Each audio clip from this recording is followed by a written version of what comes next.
Dr. Richard Besser joining us on how to talk to your kids about this tragedy. And Rich, what do we say? How do you explain it to them? You know, it's a real challenging thing to do. You don't have to have been in Aurora in that movie theater to have been traumatized today by what you're seeing, what you're hearing. And you have kids, and every child is different.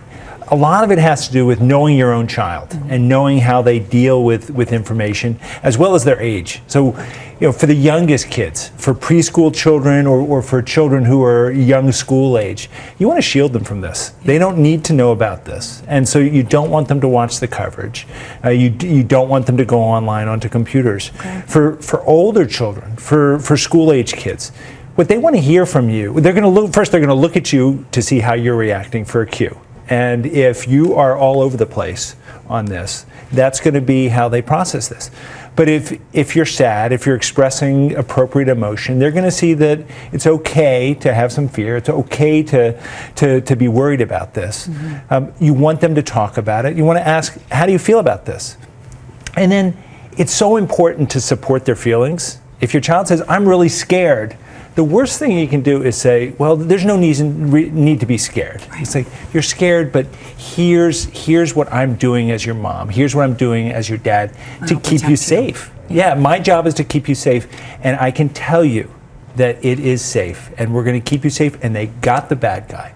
You know, when you're dealing with teenagers, it's a different thing. There you really want to engage them and see what their thoughts are. Why do they think this happened? Is there anything they think that could have prevented this? And you can have a real conversation out of that. I'm getting a lot of tweets, even just now in the commercial break. A lot of people are worried about Chris Ramos. A lot of people are seeing him and wondering if he's on the edge right now. Yeah. Right now, what would you do for him? Well, you know, the people who are there and watching Chris, he is expressing appropriate emotion for what he went through. It's important that he's able to talk about this. He just spoke to America about this. Yeah. He needs to have friends and family to speak to, maybe clergy to speak to. You know, it's very likely he's going to have trouble sleeping. He's going to be replaying these events. He may be sad. He may not be able to eat. That's appropriate things today. But you want him to continue to be in touch with people and follow him, because if that continues for more than 2 weeks, then you say, okay, professional help is maybe what you need here.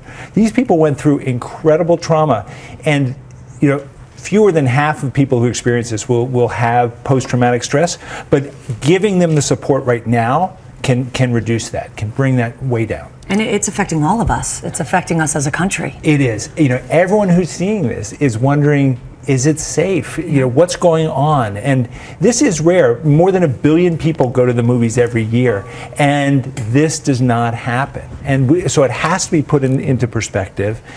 One thing that you can do is think about, is there some act of charity that you can engage your children in coming out of this to help somebody who needs help? Yeah. And you know, either it's a victims fund or something else that can help healing. To balance the karma here, if nothing else. That's Dr. Richard Besser, you have been terrific this morning on Good Morning America with us today. We thank you for your time. We're going to see you later on World News. And I would imagine we'll be calling on you in the days to come. Your words always so comforting. Thank you, Rich.